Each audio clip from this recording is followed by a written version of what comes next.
नमस्कार। जी बिजनेस और school of inspirational leadership की इस खास सीरीज में आपका स्वागत है। इस खास सीरीज में इंस्पायरिंग इंडिया मूवमेंट, इस स्पेशल सीरीज में हम आपकी मुलाकात ऐसे एंटरप्रेन्योर से करवा रहे हैं जिन्होंने अपने जज्बे और हौसले की बदौलत कारोबार के अपने सेगमेंट्स में अपनी खास जगह बनाई है। हम इन इंस्पायरिंग कहानियों की सीरीज में जिस तरह से शामिल कर रहे हैं और लार्जर एंटरप्रेन्योरल कम्युनिटी के साथ बेस्ट प्रैक्टिसेस शेयर करने की कोशिश कर रहे हैं। आज हमारे बीच हैं मनोज शिरोडकर, सीएमडी शिरोडकर प्रेसिकॉम्प। आपका स्वागत है। आप प्रिसिशन मशीनिंग स्पेस को रिप्रेजेंट कर रहे हैं। वहीं हमारे दूसरे स्पीकर जो हैं वो डिस्टिलरी के फील्ड में अपनी खास पहचान बना चुके हैं, Pradeep Dhokre, CMD universal forces industries. आपका भी शुक्रिया, थैंक यू। साथ ही हमारे बीच मौजूद हैं doctor Yogesh Pawar, founder and managing partner, school of inspirational leadership, SIL university and chairman arise. Doctor Pawar, आपका भी शुक्रिया, आप मेंटर की भूमिका में रहेंगे। तो आइए बातचीत के सिलसिले को अब हम सीधे शुरू करते हैं। मनोज साहब, आपसे हम शुरुआत करना चाहेंगे। सर, आप जिस इंडस्ट्री में हैं काफ़ी निश इंडस्ट्री है, और हम ये देख रहे थे कि आपने जो फैसला लिया कारोबार के क्षेत्र में बढ़ने का, वो स्पेस रही नॉन ऑटोमोटिव क्षेत्र। इसमें हम देख रहे हैं ऑयल एंड गैस है, फूड एंड डेयरी है। आखिर इसमें किस तरह के ट्रेंड्स हैं, कैसी ग्रोथ हो रही है, हमें इस बारे में बता सकें। मेरे ख्याल से ऑटोमोटिव सेक्टर छोड़ के बाकी कोई सेक्टर में ग्रोथ हो नहीं सकती, ये एक मिथ है। You know, the automotive sector though represents a big chunk of business, there are other sectors like oil and gas, hydraulics or food and dairy industry which is really picking up, and these are the industries which will never have any recession. Niche industry का ये advantage होता है कि आप चाहे कितना भी recession में हो, आपको फूड तो लगने वाला है, तो फूड का प्रोसेसिंग तो होने वाला ही है, और उसमें wear and tear of parts होने ही वाले हैं। तो ये जो चीज़ें हैं कि निश इंडस्ट्री में मिथ जो है कि इसमें ग्रोथ नहीं है, this is according to me not a correct this thing. In fact, there is huge potential, huge opportunities.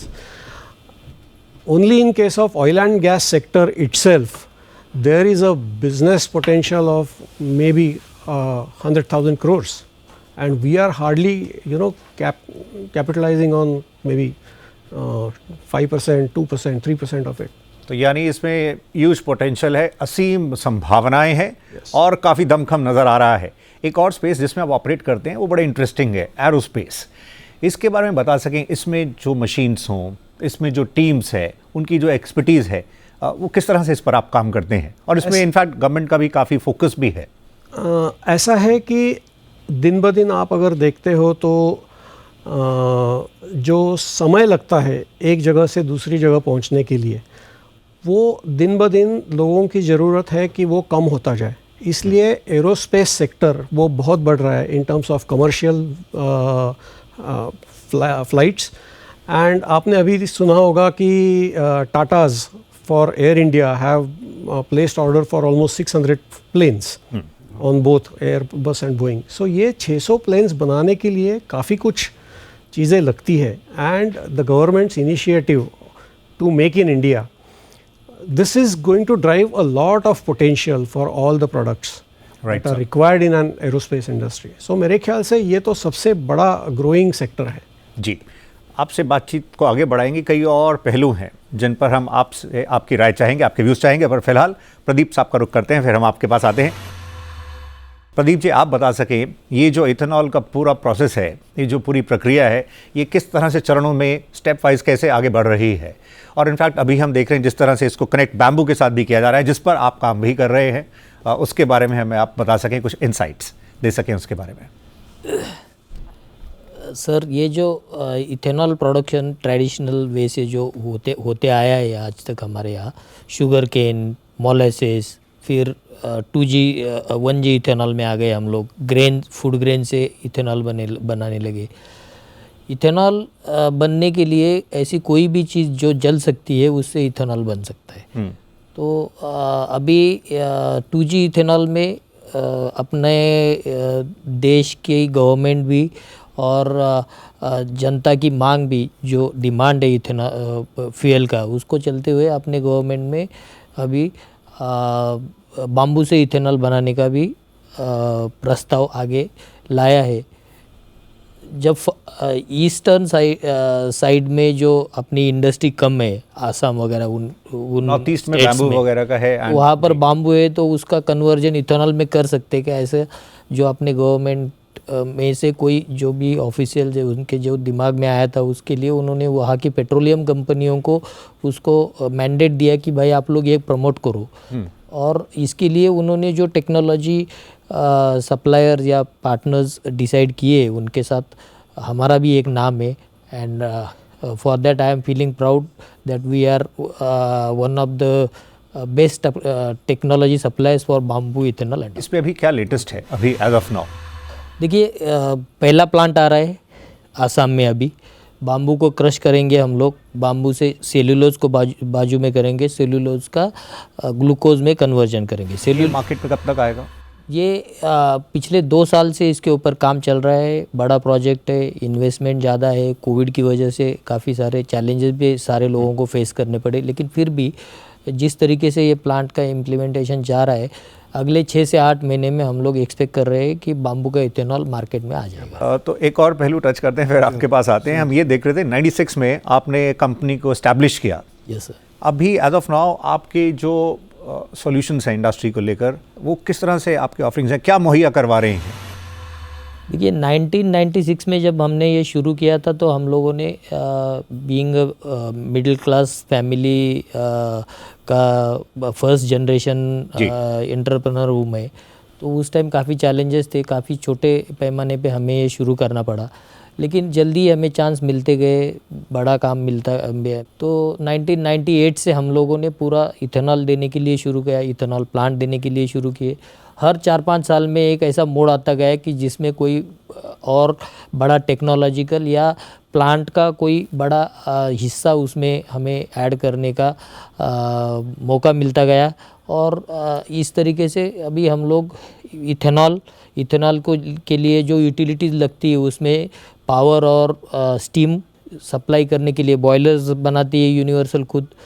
फिर इसका जो रेसिड्यूज निकलता है या इफ्लुएंट निकलता है, ये इफ्लुएंट को ट्रीट करने वाला जो ZLD सिस्टम है, वो भी पूरा करते हैं। ऐसे हमने बढ़िया सारे अब आज तक हमने 5-6 प्लांट इसके पूरे, मतलब जो वर्ल्ड में शायद किसी ने लगाया हो गया, ये करने का हमें मौका मिला है। जी, डॉक्टर पवार, काफ़ी इंस्पायरिंग है। अभी ये जिक्र कर रहे थे प्रदीप जी बात में जुनून। अब एंटरप्रेन्योर्स हैं तो जुनून होना मतलब अपने आप में ही एक जज्बा है, जुनून है, एक विजन है, रिस्क है, अपॉर्चुनिटी स्पॉटिंग है। ये कैसे आप देख रहे हैं? फिर हम कहानी के कई पहलुओं को और आगे बढ़ाते हैं। इन दोनों बिजनेसेस को अगर हम सौरभ देखें तो आपको ये दिखेगा कि रिसोर्सेस या मार्केट अपॉर्चुनिटी से ज़्यादा इनके इंटेंशन बड़े स्ट्रांग थे। जैसे शिरोडकर साहब कह रहे थे कि ऑटोमोबाइल को छोड़ के हमने काम शुरू कर दिया, राइट? सो इंटेंशन बढ़िया था कि I will not get into something which is already available. Similarly अगर डोकरे साहब के बारे में देखें तो रिसोर्सेज, उन्होंने खुद भी कहा कि मिडिल क्लास फैमिली से थे, रिसोर्सेज ऑफ कोर्स कम थे, पर आज पूरा का पूरा प्लांट कर देते हैं। मतलब एक इथेनॉल का प्लांट लगाना मतलब छोटे काम नहीं है। It's a good 100-200 crores kind of a work, but जुनून होना ज़रूरी है। And I think both of them have just shared with us. And more importantly I think बोलते बोलते आप उन दोनों से भी आपने ये सुना होगा कि बार बार बदलाव करते गए, उस दिशा में चलते गए, बदलाव करते गए। And I think one of the reasons why of their success is there mindset agility, जो हम लास्ट सेशन में भी बात कर रहे थे कि माइंडसेट की एजिलिटी बहुत ज़रूरी है अगर संस्था को आगे लेके जाना है। I think that is one of the reasons why they are growing. Wonderful. आइए आगे बढ़ाते हैं बातचीत के सिलसिले को। मनोज जी, आपके पास आना चाहेंगे। हमने ये देखा कि जनरली जो एंटरप्रेन्योर्स हैं, खासकर जो MSME स्पेस में रिप्रेजेंट कर रहे हैं, वो ओनर ड्रिवन ऑर्गेनाइजेशंस होती हैं, लेकिन आपके केस में हम देख रहे हैं प्रोफेशनली इसको रन कर रहे हैं। आखिर ये फैसला जब आपने लिया तो जहन में किस तरह के आपके खुद के प्रश्न थे, कैसे इस पर कॉल ली? हमें इसकी बारीकियों के बारे में आप थोड़ा सा बताएं। ऐसा है कि 2007 से 2017 तक 10 साल में मैंने मेरी कंपनी 2 करोड़ से 20 करोड़ तक लेके आया। पर ये 10 टाइम्स ग्रोथ में मेरा खुद का जो टाइम था या मेरे खुद के जो एफर्ट्स थे, वो भी 10 टाइम्स 20 टाइम्स होते गए. And then I came to an understanding कि अगर ज़्यादा मुझे बढ़ना है तो मैं अकेला नहीं बढ़ सकता. I have to take help of someone, and that someone has to be someone who is really very good in managing the operations management. जैसे मेरा शुरू से जो मेरा फोर्टे है वो है मार्केटिंग का. So I could get very good orders, but I was not, my challenge was to convert them into the production and deliver it to the customer. तो इसके लिए we decided as a family कि हम लोग किसी professional को higher करके उसके साथ ये काम आगे बढ़ाते हैं. वक्त ब्रेक का है, हम जल्द लौटते हैं. आप देख रहे हैं inspiring India movement, energising entrepreneurs.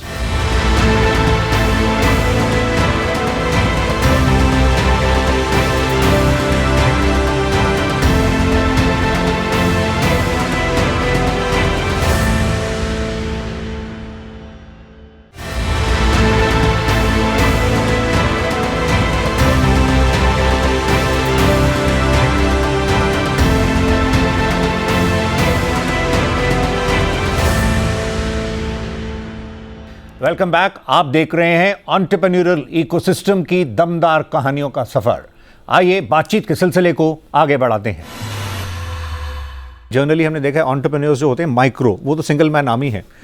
वो अकेले ही मैनेज कर रहे हैं. वो प्रोडक्शन भी देख रहे हैं, HR भी देख रहे हैं, मार्केटिंग भी देख रहे हैं, फाइनेंस भी देख रहे हैं, पेमेंट्स के लिए पीछे भी भाग रहे हैं.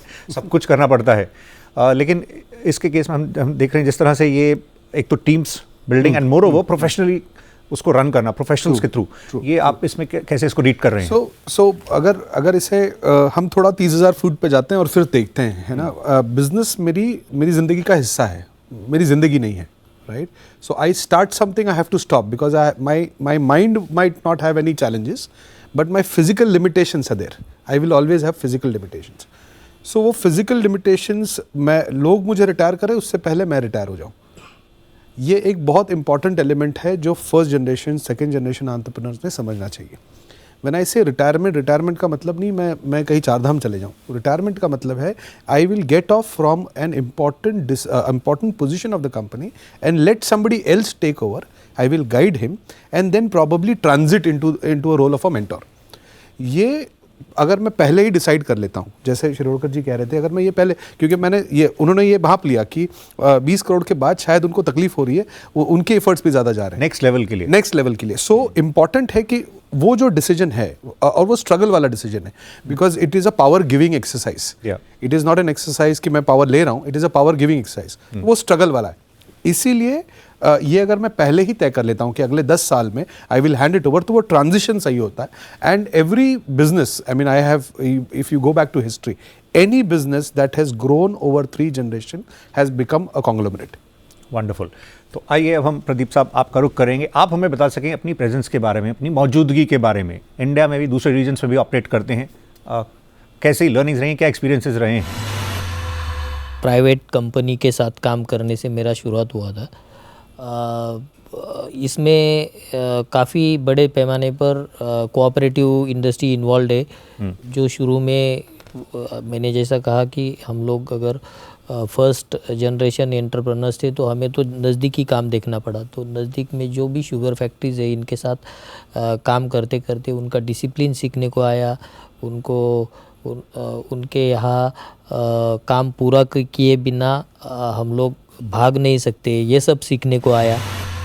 एक और पहलू आप बताएं, फिर हम आगे बढ़ते हैं. ये आप ज़ीरो लिक्विड डिस्चार्ज की जो मैनेजमेंट है वो बहुत इंपॉर्टेंट है, उस पर कैसे काम कर रहे हैं?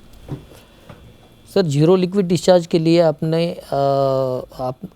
जैसा ही अभी अपने यहाँ इंडिया में इंडस्ट्री बढ़ रही है तो हमारे सारे लोगों को ध्यान में आने लगा है कि रिड्यूस, रीयूज़ एंड रिसाइकल, ये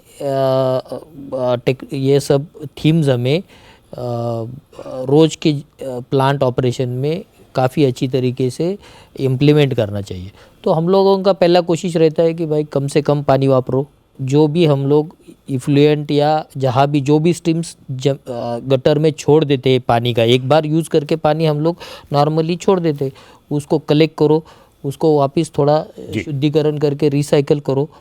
और जो भी इफ्लुएंट में जाता है, इफ्लुएंट से उसको फिल्टर करो, इवेपोरेट करो या ड्राई करो, सब कुछ करके वो पूरा पानी या पूरा ये रिकवर कर लो और वही उसी से अपना प्लांट चलाओ। इस तरह से इसको आप पूरी मैनेजमेंट कर रहे हैं। आप हमें बता सकें मनोज साहब, हम ये देख रहे हैं आपकी जो कोर कॉम्पिटेंसी मशीनिंग को लेकर जिस तरह से है, इसमें आप TQM हो, काइजन हो, उस पर किस तरह से काम कर रहे हैं, एंड साथ साथ ये जो अब लेटेस्ट टेक्नोलॉजीज़ जो हैं इस पर आप अपनी टीम्स को, अपने जो लीडर्स हैं उनको कैसे ग्रूम कर रहे हैं, ट्रेनिंग पार्ट पर कैसे काम कर रहे हैं? हम लोग ट्रेनिंग पे काफ़ी ज़्यादा महत्व देते हैं इसको। हम लोग हमारे जो ऑपरेटर्स है या मिडिल लेवल पीपल है उनको ग्लोबल लेवल का एक्सपोजर देते हैं। हम उनको हमारे कस्टमर्स के, हमारा ऑलमोस्ट 90% एक्सपोर्ट है और 35 कंट्रीज़ को हम लोग एक्सपोर्ट करते हैं। तो हर एक कस्टमर के पास कोई ना कोई जाके वहाँ कैसे काम चलता है वो देखता है। That widens their vision of looking at things कि मेरा एक गलती का कहाँ तक इम्पैक्ट हो सकता है, ये चीज़ उनको ध्यान में आती है। दूसरी बात है, we also invest in training them through the professionals like McKinsey, ex McKinsey के टीम के साथ हम लोग काफ़ी काम कर रहे हैं।